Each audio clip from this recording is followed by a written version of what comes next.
तिरंगा प्यारा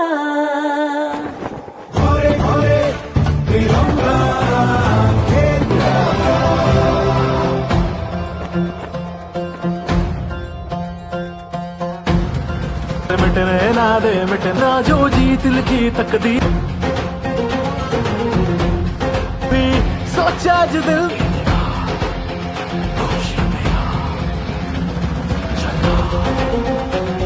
जो अभी न तोड़ेगा ये जिंदा तुझको खाएगा चलना करके दिखा ये मौका है पंख फैलाना है पल में दूर जाए चलना में तिरंगा माँ से है माँ लहरा के छुए माँ से है माथा माथे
आतंकवाद्यांचा खात्मा केला तो हा तिरंगाचा सन्मान करत आपल्या मातृभूमीच्या प्रेमाने ओतप्रोत होत या ठिकाणी तिरंगा यात्रा काढायची आहे. खरं म्हणजे मला आनंद आहे, मुंबईची यात्रा अतिविशाल यात्रा होती, पुण्याची यात्रा त्याही पेक्षा विशाल होती, पण आज छत्रपती संभाजीनगरने सगळे रेकॉर्ड तोडलेले आहेत. आज छत्रपती संभाजीनगरमध्ये केवळ तिरंग्याचं वादळ पाहायला मिळत आहे, तिरंग्याचं वादळ पाहायला मिळत आहे. बंधू भगिनींनो, आपण बघू शकतो माननीय मोदीजींच्या नेतृत्वामध्ये आणि भारत केवळ निषेध करायचा, धिक्कार करायचा हिम्मत नव्हती. आमच्या सेनेत तर ताकद होती, पण राजकीय नेतृत्वात हिम्मत नव्हती.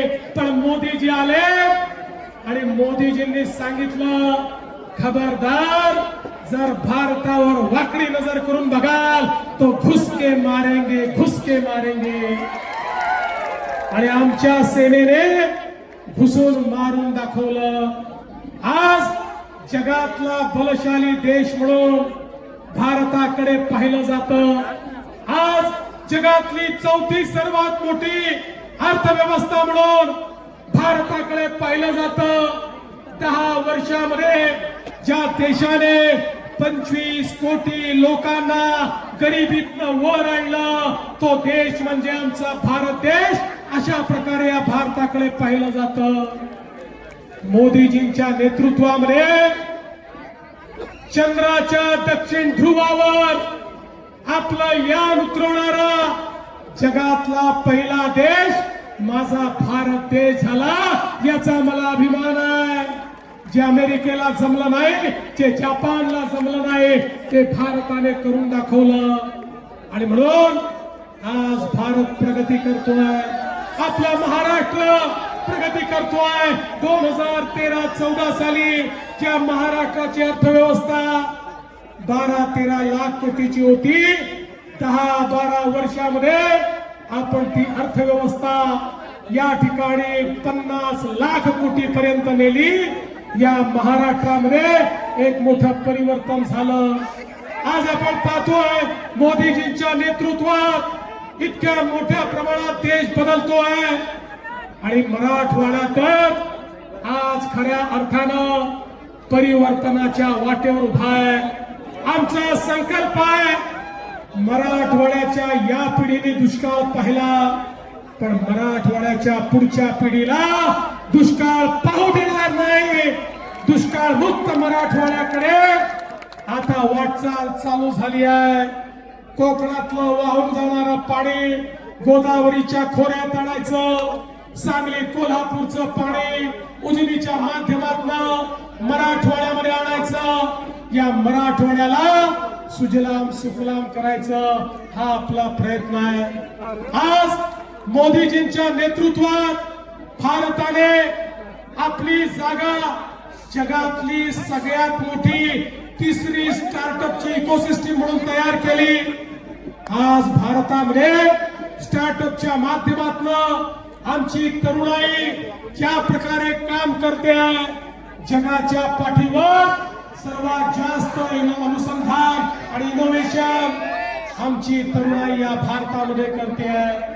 आमच्या तरुणाईच्या हाताला काम देण्याकरता ज्या प्रकारचं औद्योगिकरण, ज्या प्रकारचं इन्फ्रास्ट्रक्चर, रस्ते, ट्रेन, रेल्वे, उड्डाणपूल, एअरपोर्ट आमच्या भारतामध्ये घडले आहेत, आमच्या महाराष्ट्रात घडले आहेत. आपण सगळ्यांचे साक्षीदार आहात. आजचा दिवस हा सिंहावलोकन करण्याचा देखील आहे. भारतरत्न डॉक्टर बाबासाहेब आंबेडकरांनी जगातलं सर्वोत्तम संविधान हे या भारत देशाला दिलं. या संविधानाने प्रत्येकाला अधिकार दिला. प्रत्येकाचे मूलभूत अधिकार हे साबित राहिले पाहिजे, हे त्या ठिकाणी त्याला ते अधिकार मिळाले पाहिजे. ही व्यवस्था त्यांनी आपल्या करता केली. पण बंधू भगिनींनो, आजचा दिवस हा केवळ आपले अधिकार लक्षात ठेवण्याचा दिवस नाही आहे. त्याच वेळी भारतरत्न डॉक्टर बाबासाहेब आंबेडकरांनी प्रत्येक भारतीयाला त्याची मूलभूत कर्तव्य देखील सांगितली आहे. मूलभूत अधिकार वापरण्याचा अधिकार त्यालाच आहे जो आपली मूलभूत कर्तव्य देखील लक्षात ठेवेल. आणि ही मूलभूत कर्तव्य ही देखील लक्षात ठेवण्याचा आजचा दिवस आहे. एक उत्तम नागरिक आम्ही कसे बनू शकू, देशाच्या मुख्य प्रवाहात काम कसं करू शकू, देशाला योगदान कसं देऊ शकू, समाजाची ताकद आम्ही कशी बनू शकू, याचाही विचार आजच्या दिवशी आपल्याला करायचा आहे. आणि मराठवाड्याकरता तर आपल्या सगळ्यांना माहिती आहे 15 ऑगस्ट 1947 ला भारत स्वतंत्र झाला. पण मराठवाड्याला त्यानंतर 13 महिने झूंज द्यावी लागली. 17 सप्टेंबरला 1948 ला या ठिकाणी मराठवाडा मोकळा झाला. त्या निजामाच्या राजवटीतून हा मराठवाडा आमच्या स्वातंत्र्य सैनिकांनी मोकळा केला. त्यामुळे आता या मराठवाड्यालाही मोकळा श्वास घेता येतो. आणि म्हणून बंधू पुन्हा एकदा छत्रपती शिवरायांचं स्मरण करतो, तमाम स्वातंत्र्य संग्राम सेनानींचं स्मरण करतो, तमाम समाज सुधारकांचं स्मरण करतो. आणि या ठिकाणी आपल्या सगळ्यांना विनंती करतो, आपण सगळे आज प्रतिज्ञा घेऊया. आमच्या जीवनामध्ये आमच्या स्वतः करता तर जगू, आमच्या परिवार करताही जगू, पण त्यासोबत समाजाकरता जगू, आमच्या राज्याकरता जगू आणि आमच्या देशाकरता जगू. आणि आवश्यकता पडली तर या देशाकरता मरायला देखील आम्ही तयार राहू. हा जर विचार आमच्या मनामध्ये असेल तर हा तिरंगा हाती घ्यायची आपली लायकी आहे. आणि म्हणून मी पुन्हा एकदा आपल्या सगळ्यांचे मनापासून आभार मानतो. आपण ही तिरंगा रॅली या ठिकाणी यशस्वी केली त्याबद्दल आपल्या सर्वांना शुभेच्छा देतो.